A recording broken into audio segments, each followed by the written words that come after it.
So we are going live on this topic, and this is a heavy one because you might be sleeping with the enemy. You might not want to admit it, but your partner might be the reason why you're not getting to where you want to be. Your partner could truly just be the biggest liability. Like, let's just be real here. Your partner could truly be the biggest liability. So, in order for you to even understand that, we have to look at it and be honest about it, right? So, Miss Janelle Sims, she's going to be able to help us understand exactly what this could mean, right? And she might do it from a biblical standpoint, and she might just let you into her world a little bit. But I want you to speak to the notion that the wrong partner can cost you everything. And what could it potentially cost you, right? So let me start with this just to give us a understanding of it. I would say this: emotionally draining equals ambition's death. So whatever your ambition is, whatever your dream is, whatever your goal is, you might wake up one day, it might be in your purpose right now. But if you have the partner that's giving you pain and not adding to your purpose, you could become emotionally drained, right? Just let it be what it is. So let's start with this. Have you ever noticed how much harder life feels when you're emotionally drained? I want you to think about that. Have you actually ever noticed how heavy life is when you're emotionally drained? Let's say you come home, you're excited about this new idea. Maybe it's about a mentorship. You want to get into the mentorship. Maybe it's one of my mentorships. Maybe it's Janelle's mentorship. But maybe you're coming home and you're speaking to your significant other about this new mentorship, this new business idea, this new move, this new opportunity. And then they hit you with the yeah, that sounds risky. Yeah, you sure that's a smart move? Or this is like even worse, right? The silence. They say nothing at all. Like no interest, no support, just silence. When they start doing that, what do we start doing? We start shrinking our ideas. Let's put that time on a clock because I don't want to. Oh, it's already going, right? Good. So I don't want us to think about it in a way that's handicapping us. I want us to think about in the way that's going to allow us to elevate because maybe the emotional draining, maybe that creative killer, maybe that thought that they have in their mind about how you're sharing your big dreams with these small minds and then they're making you feel like you can't accomplish it. Maybe this is actually good for you. Maybe you sleeping with the enemy is actually a good thing because now you can clearly see that partner wasn't just robbing you of time. They were robbing you of courage. They was robbing you of ambition. They was robbing you of what was actually yours. And when you finally free yourself from that, anything is possible. But I would love for you to share on that whole emotionally draining equates to the loss of your dreams and ambitions. Absolutely, absolutely. I will just jump right into the biblical standpoint of this is it's something that we've all heard before. Do not be unequally yoked. And it just comes down to that. When you are not in the terms equally yoked is balanced, right? Alignment, purpose driven, right? Mission driven. When you have someone in your life that's not balanced in those ways, they tend to challenge you in love, Hmm. right? Versus um, helping you grow in that area. They challenge you. They begin to question the calling that you have on your life. So it causes you to shrink, right? It causes you to no longer want to openly express your ideas and to grow out loud, right? Because you realize this person doesn't even believe in you, right? They don't even believe in what it is that you bring to the table, right? But I want to give some encouragement to whoever may be experiencing this is when you are equally yoked with someone, that comes with collaboration and not competition, right? a lot of the times you'll have someone in your life that's meant to be your biggest cheerleader, your biggest supporter, but instead of collaborating with you, they are trying to compete with you, right? Secretly listening to the things that you're saying, but not giving you any type of validation or response or you know accolades, towards what it is that you are doing. So ultimately, these things will cause you to shrink. These things will cause you to begin to not even be true to yourself because you're no longer in an environment, in an atmosphere that allows you to grow in a safe space, right? Um, do you provide an emotionally safe space not only for your partner, but for yourself? Hmm. And that's a question that I think a lot of us need to ask ourselves. Am I providing a safe space for myself? Am I truly loving on myself authentically, being authentically me, right? In every situation? Because if you're not, then you're shrinking, right? If you're not, then you're dimming your own light, right? And if you find yourself dimming your own light and shrinking for the sake of someone else, then not only are you dying, but no one's actually feeding you, right? We tend to get lost in the cycle of life and the cycle of this relationship, right? That you think is divine, but it's a distraction. So I want to add to this, right? I want to add to this. A lot of times the relationship is a distraction, but we act like it's something else, right? We act like it's divine. We act like it was meant to be. And here's why. Because somewhere in the back of our minds, we believe love is supposed to be hard. We believe it. It's just, oh, I'm gonna make this work. And I'm not saying, because I don't want us to get this confused. When we get married and we say death do us part, we mean it. Like that doesn't mean when you get upset, like just because this didn't work out, now you could get rid of the person. But I want you to make a better choice than just randomly marrying somebody just because you think that is divine. Sometimes it might not be divine. It just might be the devil. It just might be what you think is good is all not good for you. It's do goo goo gaga, right? Like it might it might be bad. It might be something that you think is good in the present, but it might be a surprise waiting for you behind that door.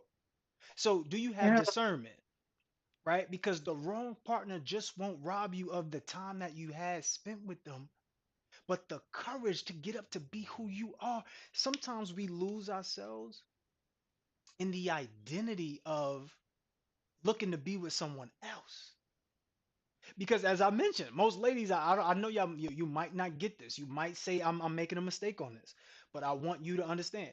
Most women were taught and raised and groomed as soon as they come out, able to speak and talk and walk. What do they stick in their face? Doll baby. As soon as they're able to have their own imagination and start running around the house and playing, what are they playing? House. As soon as they start playing house, get this, y'all, get this, because nobody speak about this. Who are they playing house with? Mm. Answer that real quick, Janelle. Who they play house with? I No, no, for mean, real. Who they play house with? Don't give me the fluff. Who they? themselves. Ooh. So if they play house themselves, they grow up with a habit of playing house by themselves. Then they get a relationship because while they're small, they have a dream of marriage. But the dream of marriage, can I cook real quick? Let me cook. Come Somebody on, let me cook. cook. Let's go. In that moment when they're small and they're playing house and they're having that dream of marriage, they're dreaming by themselves. Who's in the Mm. vision? They're in the vision by themselves. The man has no input on the vision. So when they grow up to actually become old enough to have a significant other to date, the dream was all created by themselves anyway. So they're just looking at the man not as a partner to fulfill the story with, but as a man to fit as a character in the story, to fit as the man in the character in the story. And that is the number one issue. So let's break it down from the other paradigm because you can't have one without the other. What is the man taught? Don't play with that doll, baby. Oh, he a little something something. He playing with a doll. So you mean to tell me later on, and these are adults, by the way. Later on, a piece. Oh, we ran out of time. They want to kick us out. Zoom said, "Get out of here." All right, so we're gonna go over time just a little bit more. So you mean to tell me there are adults raising these children, seeing them play with the doll, and they're not encouraging? You mean to tell me, like, let's put it with the most basic of the lowest, no disrespect, the single mom. You mean to tell me a single mom got two children and got one of the kids playing with the house and the other kid is the boy, tell them not to play with the house, not to play with the dolls, but you sitting here alone as a single woman instead of encouraging him to play with his sister? To nurture his sister, to be a protector, be a provider. So then you wait for a man to get old enough when the whole entire time when he was young, they was telling a man to do what? Go over here, be by yourself. No boys allowed. Y'all remember that? I know y'all remember that. No boys allowed. No, don't go play with the house. So now you expect the man to be nurturing after all his years growing up. Don't play with the house. Don't play with the cars. Don't do nothing girly. Don't play. Don't do nothing. Don't play with nothing that That's has to do good. with a woman, with a girl. Don't do nothing that has to do with a girl. And now you want him to be sweet, soft, romantic, and all of this stuff. And I get it, totally get it, because that's your fantasy that you're living in, and you think that he's gonna fulfill that fantasy, and you don't Mm. realize that we live in an illusion, which we call the Matrix. I want you to chime in on that because not only is that dream and that thought as that kid robbing you of your energy and your time, and you really think it's the man, you really think it's him, but it's the programming that has been placed upon us to fight each other, to keep us enslaved. That's a whole nother story before they shut down this YouTube before we even get started. So I want you to Come on. chime in on that. Yeah, you were going to a lot of good places, but I'll again jump right in biblically and spiritually is we are taught, as children, this fantasy of what life is, right? And we begin to think of love as a contract versus a covenant. A relationship and a marriage, more so a marriage, is a covenant. A marriage is not this piece of paper, this contract that you live by. And as you mentioned before, once things are not going your way, if the woman's unhappy or if the man is unhappy, it is not now your free will to exercise voiding out this contract. But that's also why we see so many broken homes. That's why you see divorce rates skyrocketing year over year. They continue to climb. It's because as children, we're not taught what it is to actually build love in a right way, to build love in a conducive way that is going to feed you, your soul, but whoever it is that you bring into your life, right? So that's just number one. Understanding what love is. It's not a contract. It is absolutely a covenant, right? So if we're able to understand that part first, then we're able to eliminate that programming, right? We're able to actually look at people for who they are, for what they bring to the table, right? We're able to look past things that are fleeting, things that do not matter, and those are the very things that cause us to be with people, get in situations that we never should have been in the first place. Again, we mentioned in a video prior that, you end up entertaining people who were never meant to grow with you in the first place. And so you find yourself in this cycle, right? Um, Love is something that should be easy. As you mentioned before, there should be a certain flow with love because there's a certain currency that's pushing it, right? Being on the same accord, being on the same level, being in alignment causes that currency to have a certain flow, right? So love is worth fighting for, but fighting in the correct way, right?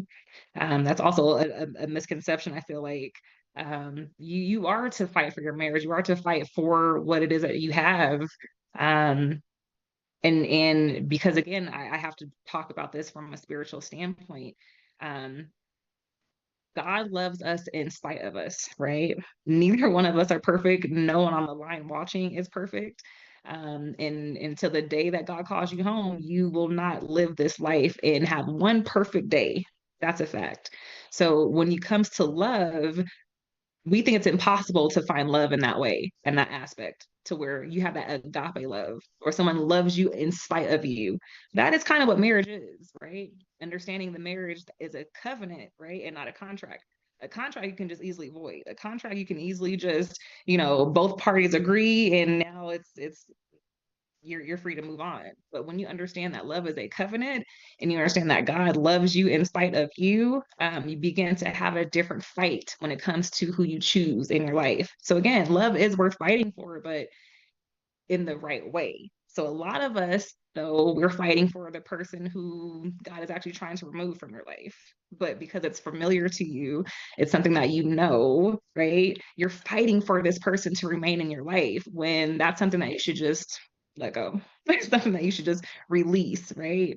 It's emotionally draining you. If you find yourself being drained, then there's some type of force happening here that's going against that flow. That's trying to cancel out whatever currency it is that is needed for you guys to be able to flow in a conducive way. So, yeah. So I'm loving your take, and it's just getting me present to something that y'all might not want me to go there.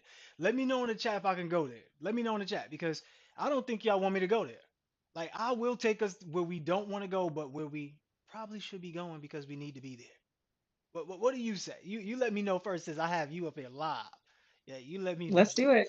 So not only are we talking about partners who could be significant others, we're talking about partners who are part of your script during my earliest days of mentorship, right? During my earliest days of mentorship, and this is me as a student learning and growing. I remember so many testimonials about how parents gave these individuals who were giving these testimonies so much trauma. How they gave their children so much trauma. And to me, I said, dang, I probably missed that. The way that I'm able to be right now, I'm probably this way because of how I grew up with losing my parents, going to 7 schools in 9 years, having these different situations where I'm going from house to house, sleeping on the couch for like 6, 7 years, not having my own room, like all of these different traumatic situations that waking up to rats at my face, like this is crazy. Understanding like I had to go through a journey to get an understanding of what the process was building me for. But Mm, sometimes there's certain things that happen during your process that is not your fault, but it is your responsibility. So one of the partners that you may have had is a parent. And the parent, nobody gave them a guidebook.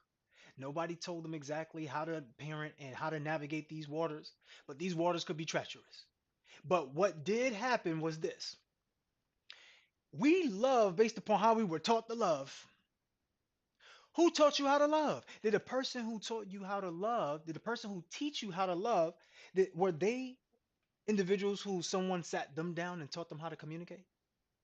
mm. Were they individuals who were, I would say, like truly, in a sense, learned behaviorists in the form of knowing how to create powerful relationships with each other? Because when you really think about it, right, this world is a cyclical thing. So you might just be picking up traits from your parents and you might not even know you're picking up. So I like to always pose this question: which came first? I'm not talking about the chicken or the egg because that's some craziness. But which came first? Heartbreak music or the heartbreak experience in your life when it comes to relationships, significant other, that type of partner? Which came first? For you, how would you answer that? Which came first for you? Definitely the music, So if the music came first, what is that really demonstrating to us? That programming.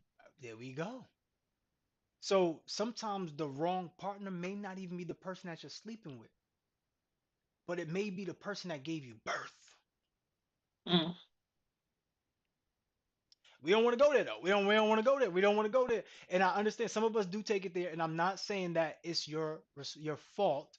I'm saying some of your trauma may be really stemming from not the other person across the way from you or across the pillow, but it may be the person that gave you birth, that brought you into this world. And you might need to do some healing with that person too in order to change your relationship with the person that you love romantically. So Absolutely. that's it for that. Because once again, the wrong partner just won't exhaust your energy, but it might rob you of the courage to stand up to be great. Last thing I'm gonna say is this before I go into the closing part is sometimes we're so busy being good that we forget about our greatness. Mm. You've been loving somebody so good, so good. You've been a good man, you've been a good woman, but you've forgotten that you're great. That is the number one issue. We settle way too much, and anything that settles ends up at the bottom. Go ahead, Miss Janelle Sims. That is so good. That is so good. Um, I mean, I don't really know what else to leave you with that's not going to bring us into a whole nother segment on this topic. But I definitely will stand in agreement with you in referring to our parents. I'll say it like this.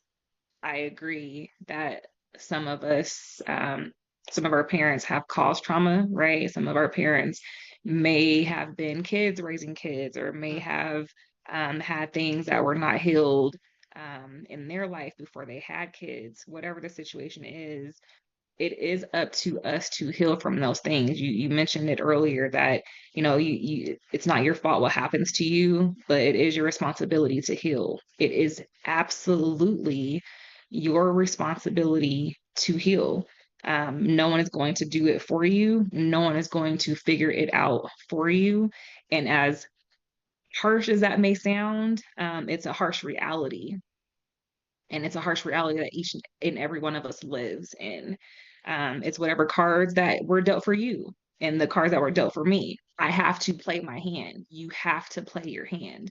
You can't change the cards that were given you, but you can change the outcome based off of how you play your hand. So if any of you are, living with that trauma of what maybe a parent had placed on you, a guardian had placed on you, maybe someone else within your family, maybe someone else that had some type of influence or reach, in your life. Again, it's your responsibility to heal from those things. God does not make mistakes. He's very intentional.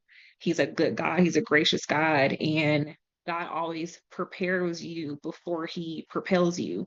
He's going to prepare you for whatever blessing that he has on your life, and it may not look the way that you feel it may look. But believe me when I say, the moment you begin to press into your healing, the moment you begin to press into why you had to go through certain things, maybe why you had to experience certain things from your parent, or maybe lack thereof, right?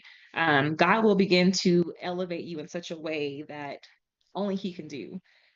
He knows your end from your beginning. So He knows exactly where you are right now in time. And He knows what to do for you right now in time. So again, I'll just leave you with this is your experience and everything that you've gone through, your pain, your hurt, it is not your disqualifier, but it is the very thing that qualifies you. So some of you have had a story that may be a little dark, a little more bleak than others, but when I tell you that you have a blessing on your head that a lot of other people would not be able to carry. So change your perspective in your life when it comes to your pain, and I promise you, the profits that you will walk into, the prosperity that you will hold, it will be something that is not life changing, not only just for you, but for everyone else that you're going to touch. And I'll leave it there.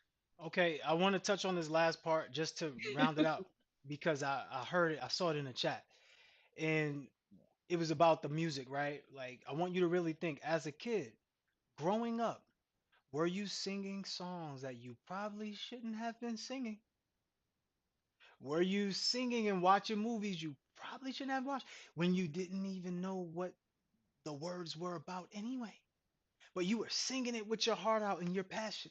This is what this is what I relate to when I say that the music usually comes first before the heartbreak in relationships.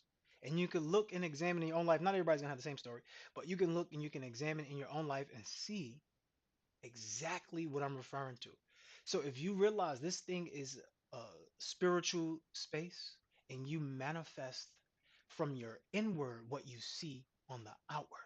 So if you would love to change what you experience with your partner, you must change what you experience with yourself first.